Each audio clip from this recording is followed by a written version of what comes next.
buhok.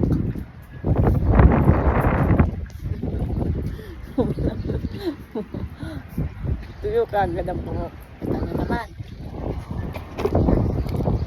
Medyo ayusin ko lang. At hindi ko makita yung dinadaanan ko.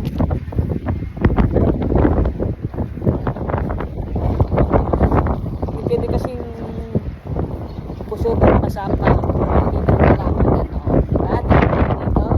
Dito lang. Ito matuyo. Diba?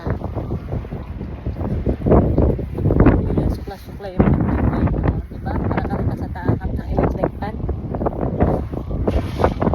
Number 4 yata ito, number 5.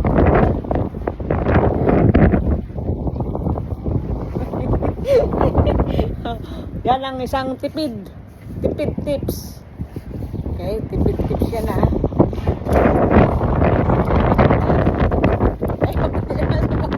Ay, hindi na ito number 4.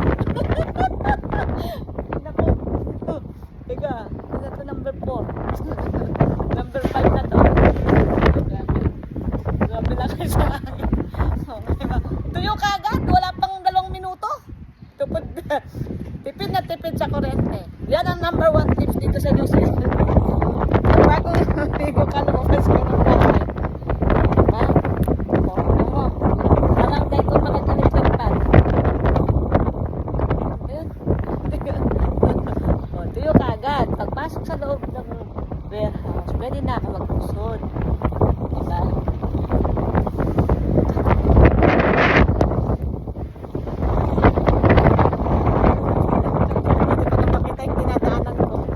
Okay, babay na tayo. Bye! Ay, oo.